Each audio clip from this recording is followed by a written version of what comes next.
lovely evening, and I would first want to highlight and celebrate the tremendous work that the Hellenic Initiative has done over the past decade. And it is indeed interesting that you started your work at a time when Greece was entering a profound period of crisis. The last decade was very painful for our country, but I think we have every reason to be optimistic for the next decade. And as this year we celebrate 200 years since the beginning of our War of Independence, it is always an opportunity to reflect upon our rather complicated but intriguing history and assess how much progress we have made overall. Celebrate the fact that we were always on the right side of history when important decisions had to be made.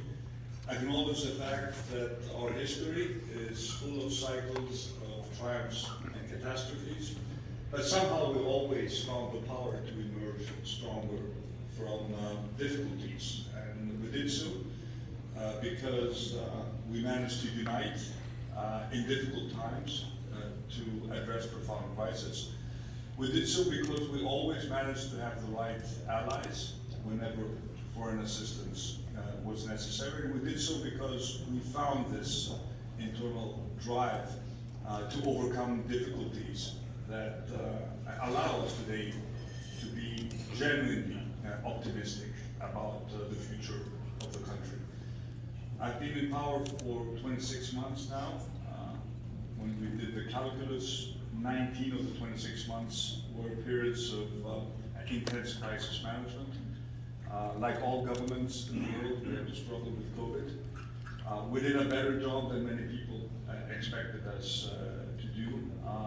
We trusted the science, we trusted our scientists, we took decisions quickly, we communicated our message very, very clearly.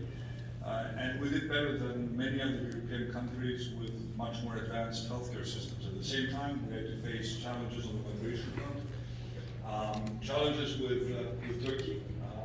We had a very difficult year last year. But at the same time, we always focused on making sure that we deliver upon our main electoral promise. And that was a promise to put the economy back to a growth track, a sustainable growth track, and to make sure that this growth is a growth that works for everyone, that will leave no one behind, that it is an inclusive growth, that it is a growth that does not repeat the mistakes of the past when we over-borrowed and overspent. It should be a growth focused on sustainable investment, on innovation, on focusing to promote businesses that export and don't just look at the Greek market.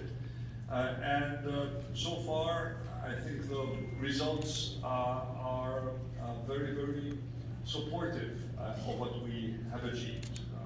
We're happy to revise our growth forecasts for 2021 from 3.5% to 5.9%. I do expect this growth to be even higher, but we prefer to be conservative.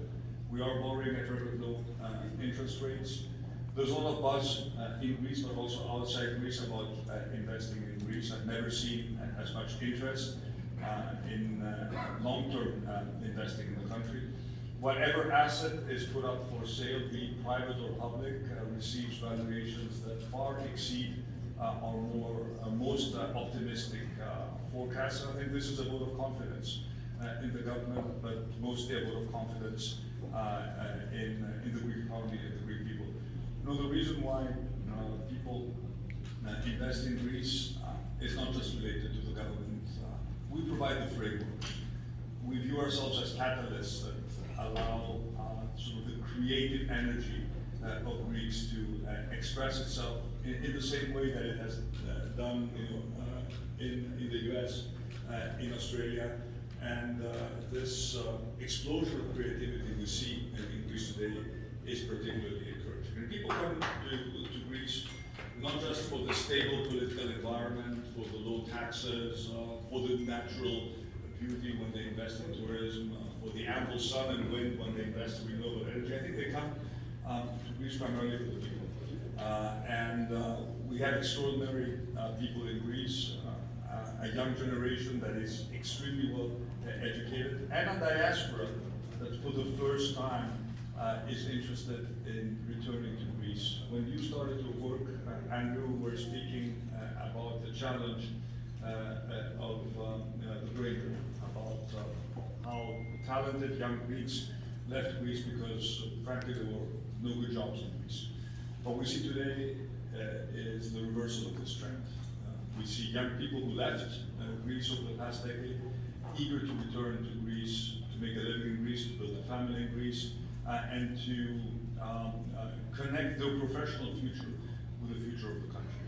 And this is so encouraging to me personally, and it gives us, frankly, the energy and the courage to continue down that path.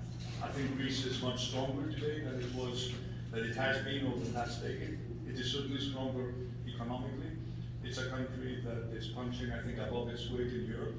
Our voice is heard in Europe. Over the past decades, we were always asking Europeans for support for bailout packages. We were always obliged to conform with their reform guidelines. For the first time, we have our own plan for the future of the country. It's called Greece 2.0. We submitted it to the European Commission. It was approved with flying colors. It was a plan that was put together by Greeks, for Greeks, and I'm very happy that we are already receiving the first European funds in order to implement it. So Greece is stronger economically, but it's also stronger geopolitically. We've built a network of powerful alliances in a relatively unstable part of the world. We're very proud that the Greek-American relationship is at an all-time high. I think the US recognizes in Greece a strategic ally which it shares not just common interests, but common values. We should not forget that the Greek Revolution was inspired by the American Revolution, and at the end of the day, we are two vibrant democracies that fight for the same principles of freedom, dignity, and the pursuit of happiness.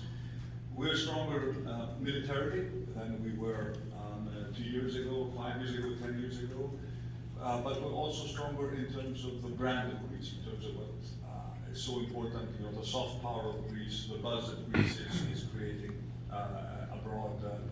So what I want to tell you is I want you to be part of the Greek success story. I'm happy because the Greek diaspora feels proud about the country. And of course, the synergies are so obvious, and I think for the first time we see this amount of interest in participating in the Greek success story by the diaspora, and I think this is a long-term trend. I really want you to be part of the Greek success story. So I want to stop here. I want to thank you again for being here. I want to thank you for believing in the future of Greece. I want to thank Andrew, George, and everyone who's been active at the THI for standing by Greece during very difficult and challenging times. We always look at those who are in need of our help. My vision is to build a more equal society with less income inequality, and to make sure that we always focus our public policy on those that are in those. This is exactly what you have done at the THI, and I'm very, very happy to be able to participate in this evening. Come to Greece, invest in Greece, and be part of the next Greek success story. Ευχαριστώ πάρα πολύ.